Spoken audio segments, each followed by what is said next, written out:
Shalom sidang jemaat yang dikasihi Tuhan. Berjumpa kembali dalam sarapan rohani pada hari ini, hari Senin, tanggal 9 Agustus 2021. Hari ini kita sudah memasuki hari ke-9 di bulan Agustus ini. Kita akan bersama-sama membaca dan merenungkan firman Tuhan. Namun sebelumnya saya mengajak Bapak Ibu Saudara, Jemaat Galang Ninghyang, Aben Base, dan Bapak Ibu yang juga turut serta untuk kita bersama-sama berdoa. Mari kita berdoa.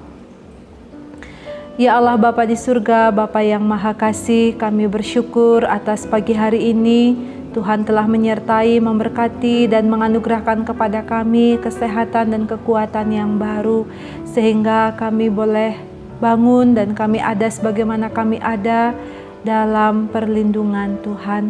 Sekarang ini ya Tuhan, kami bersama-sama hendak membaca dan merenungkan firman Tuhan. Kami mohon biarlah kuasa Roh Kudus memenuhi hati dan pikiran kami untuk menuntun kami memahami firman Tuhan dengan benar. Bapa di surga, kami mau sambut firman-Mu hanya di dalam nama Tuhan Yesus Kristus. Amin. Firman Tuhan pada hari ini terdapat dalam dua bacaan. Yang pertama di dalam kitab Yesaya pasal 11 ayat yang kedua, dan kitab Injil Lukas pasal 20 ayat 26 dalam bahasa Indonesia sehari-hari. Firman Tuhan bagi kita. Roh Tuhan akan ada padanya, roh hikmat dan pengertian, roh nasihat dan keperkasaan, roh pengenalan dan takut akan Tuhan. Ternyata di depan orang banyak itu mereka tidak bisa mendapat satu kesalahan pun pada Yesus. Mereka hanya diam saja dan kagum atas jawabannya itu. Demikianlah firman Tuhan pada hari ini. Berbahagia kita yang mendengar juga melakukannya dalam hidup setiap hari. Bapak Ibu Saudara yang dikasihi Tuhan, tidak didapati kesalahan. Inilah yang menjadi perenungan kita pada pagi hari ini. Bapak Ibu sidang jemaat yang dikasihi Tuhan, menjadi orang baik, menjadi orang saleh, menjadi orang yang berlaku benar, belum tentu juga kehidupannya aman-aman saja. Pastilah juga akan menemui tantangan. Kenapa? Karena kecenderungan dunia ini adalah hidup dalam dosa dan mencari-cari kesalahan orang lain supaya orang tersebut dapat dijatuhkan. Kecenderungan dunia ini adalah SMS, senang melihat sedih, sedih melihat senang. Artinya orang senang melihat orang sedih, lalu orang sedih melihat orang senang. Nah, inilah kehidupan moral yang harus diperbaharui, diperbaiki. Sebab seharusnya kita senang melihat saudara kita sukacita dan kita sedih melihat saudara kita menderita. Nah, Bapak Ibu Saudara yang dikasihi Tuhan, ketika Tuhan Yesus hidup dalam pelayanan bagi umatnya pada waktu itu, Ia juga menghadapi kebencian dan keiri hatian dari ahli-ahli Taurat dan para imam. Mereka mengirim mata-mata untuk menguji Tuhan Yesus, bahkan hendak menjatuhkan Yesus di depan umum. Ketika mereka mencecar Yesus dengan pertanyaan-pertanyaan yang sulit mengenai membayar pajak dan memberi untuk Tuhan, maka dengan pertanyaan tersebut Tuhan Yesus dapat menjawab dengan penuh bijaksana dan penuh hikmat. Jawabannya sangat tepat, jawabannya sangat benar. Tuhan Yesus menjawab, apa yang wajib diberikan kepada Kaisar, berikan kepada Kaisar, dan apa yang wajib diberikan kepada Tuhan, berikanlah kepada Tuhan. Itulah jawaban dari Tuhan Yesus ketika orang-orang yang tidak menyukainya ingin menjatuhkan Dia.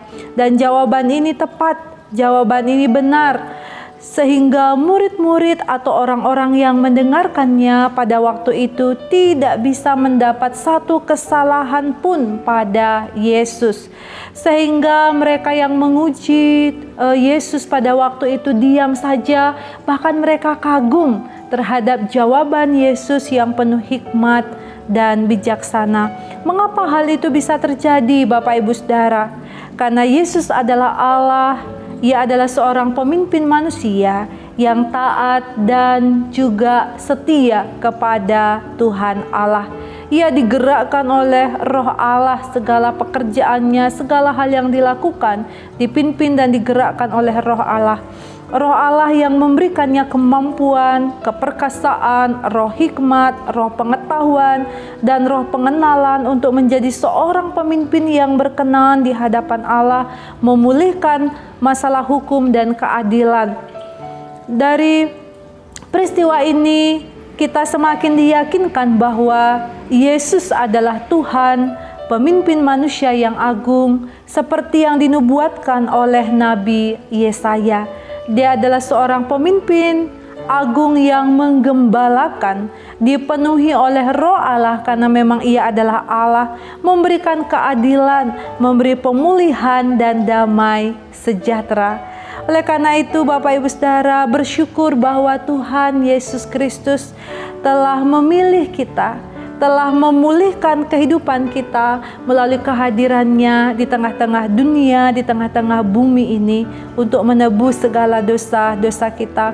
Ia telah menyelamatkan kita, Ia telah memperbaharui hidup kita dengan Roh-Nya, sehingga hubungan kita yang rusak dengan Tuhan Allah, dengan sesama dan lingkungan kita dipulihkan kembali melalui Gembala Agung Tuhan Yesus Kristus, Sang Penebus dosa-dosa kita. Sebagai anak-anak Tuhan yang telah dipulihkan dan diperbaharui, sebagai anak-anak Tuhan yang diberikan hak istimewa sebagai harta kesayangan, maka ada hal-hal yang harus kita lakukan di dalam kehidupan kita. Yang pertama, kita harus meneladani Tuhan Yesus.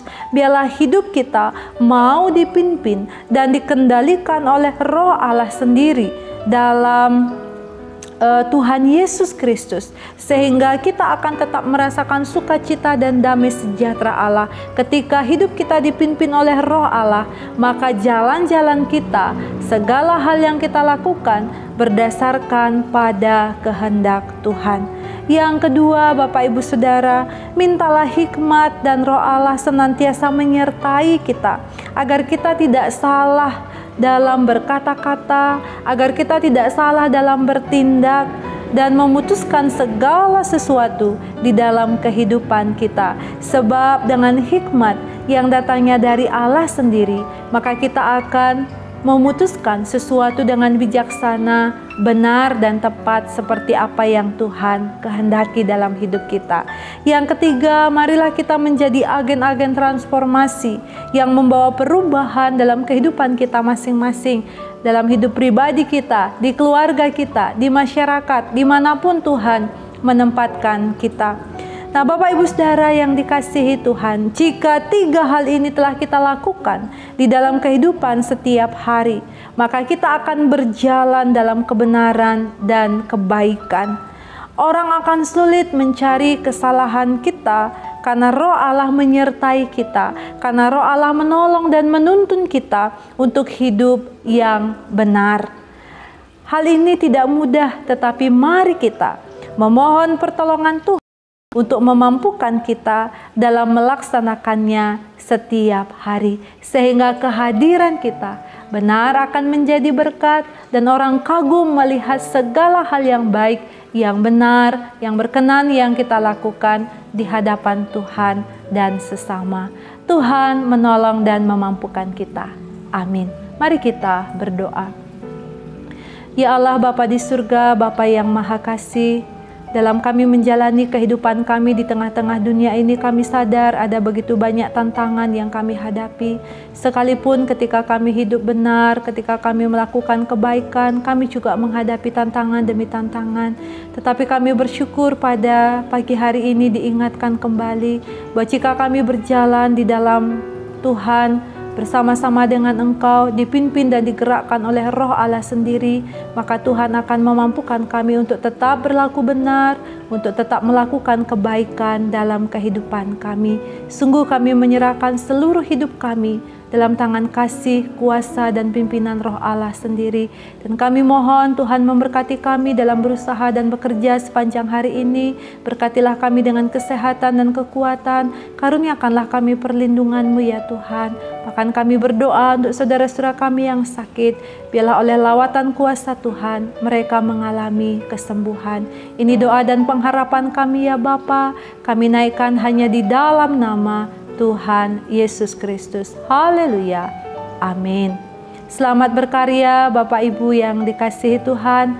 Selamat menjadi berkat bagi banyak orang. Tuhan Yesus memberkati kita semua. Shalom.